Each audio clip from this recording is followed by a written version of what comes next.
welcome into another episode of In the Fields. I'm John Clement, once again alongside a member of your Topeka Scarecrows. And, well, we'll let you introduce yourself to the people watching here. I'm Carter Thornton, and I'm from Canada. And it's going to be nice to meet you guys in a few months here.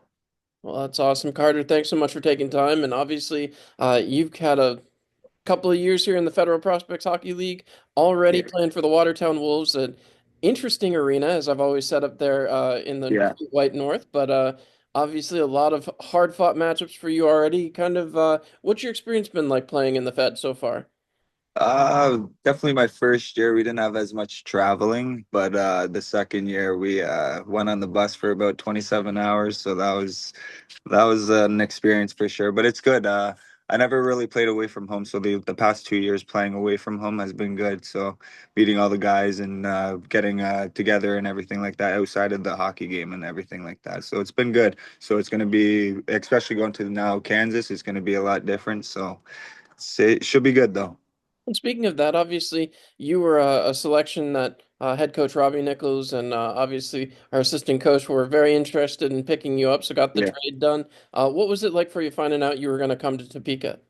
Very confusing to be honest, but um, what I've been told and what I've been hearing and whatnot, it's been and what I've been seeing to be honest with all the trades and everybody that they have picked up and with Schmitty over there, it's going to be good I think. So as soon as I got the call, I knew it was going to be because of one person, but it, it's gonna be good. And he's been on my side the whole time in the past 2 years too. So honestly, I can't bash it or anything. I'm there, you know what I mean. So it's gonna be different for sure because water for sure. This Topeka seems like it's gonna be a good place, and I'm ready to go. So Well, I don't want to shock you, but 7,700 people fit in the arena here. yeah. Beautiful jumbotron, some great rink effects. So it's going to be a little different than Watertown, and I'm told Oh they yeah. won't have the figure skaters upstaging you guys. So Yeah. we'll No. see how that goes. That'll be good. That'll be good. That was very frustrating for sure.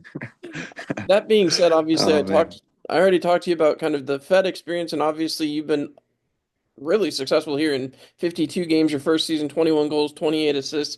Second season, 55 games, 21 goals, 25 assists. What's it taking to kind of find that offensive push here in this level? I've always been like an assist first person, but an offensive person. But just playing in this type of league, it's changed my game a lot, and I feel like it's becoming an all around game now. So it's been good to see and to watch back on my games as well and see how my growth has been because I've only played 2 years of pro. So it's been good so far. And speaking of which, what kind of things do you focus on when you go into the off season with that? How to kind of continue to build your game, as you just kind of stated. Definitely put on my weight because it's during the season we're playing so many days and we're practicing every day and whatnot. So it's just definitely putting on some weight and just staying healthy and trying not to get injured and whatnot.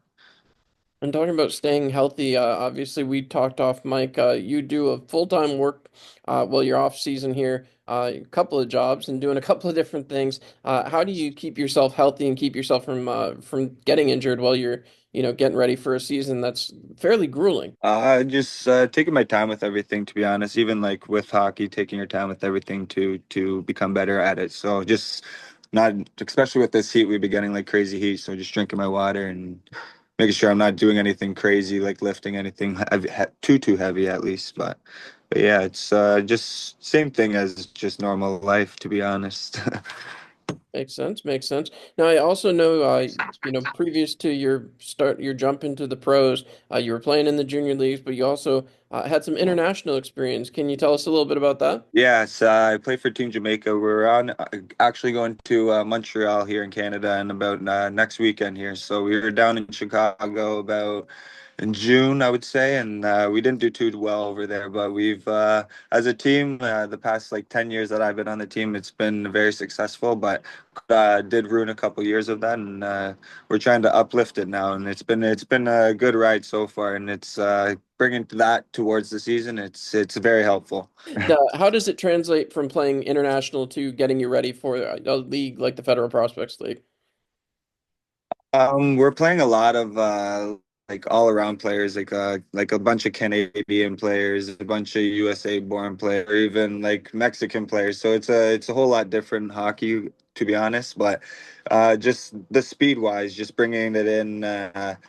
Trying not to do as because there's not too much hitting in that, but so trying not to do too much with the puck in this type of hockey to bring it over into the Fed because there's a lot more hitting and whatnot, and you do get and you can't really fight in international too. So if you get Right. frustrated and you're losing the puck, you can't do what you can do in international or in the Fed. You know what I mean? So it's a two-way street, but it's a lot different for sure. Last year, you got your first taste of the playoffs in the Federal Prospects League. How does that Yeah. kind of change for from regular season to playoffs, and what can fans expect? Because I know Robbie was on here last week talking about the playoffs and championships and things like that. So how does the game Yeah. change there when you got to the postseason? It was definitely a lot different for sure. There's like as a team, if you're injured, you try to come back and you play injured. You know what I mean? So it's just coming down to that gritty hockey. You know what I mean? Just staying those 19 players and playing hard for each and every one in your town to bring back that championship. For sure. And as you look at the roster, and you touched on it right off the top here, you got excited by the players that are being drafted, the players that were traded. Yeah, is there any players on the roster that you're ultimately excited to be a teammate with, or excited not to have to play against? Maybe a little bit more so. For sure. A couple guys from Bingo, obviously. We had some rivals over there.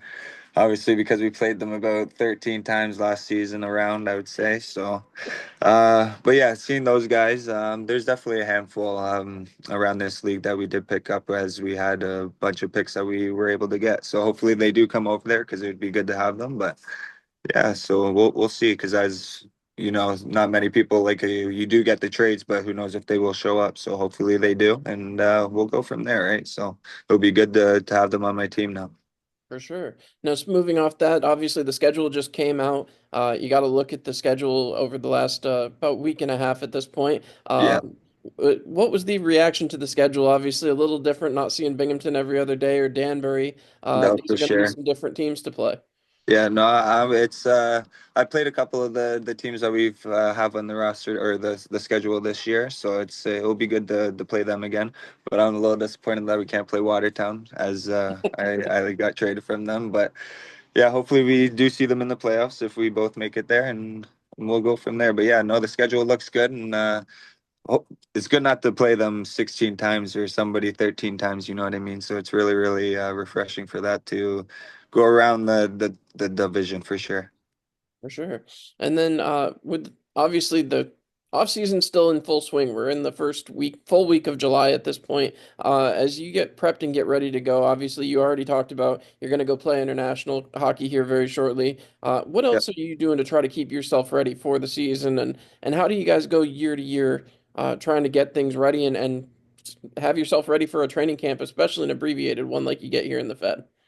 Yeah, I got a few buddies that I skate with. My buddy owns a company, Swift Hockey, so he Okay, puts on a bunch of skates during the summer. So it's OHL and professional and even junior A and whatnot. So it's some good skates over there. So yeah, nice. other than work, I'm on the ice probably two times a day. So after this, I'm about to head on the ice. Well, that's good. Well, I don't want to keep you too much longer, but out of what you've kind of seen here with the getting ready for Topeka and seeing a little bit of what this community has to offer and how the fans are responding, what are you most excited about to come here to Topeka?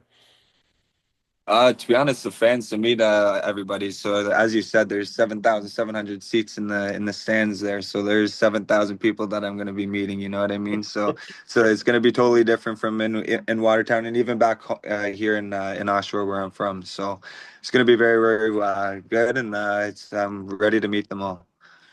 Well, I want to thank Carter Thornton. Thank you so much for stopping by. We will No have problem, more guests coming up in the future, and Carter, I'm sure everybody here is excited to see you step on the ice for for the sure. first time. Yes, thank you so much. Thank you. Keep it tuned here on our social media. We will be back next week with more guests here live on In the Fields.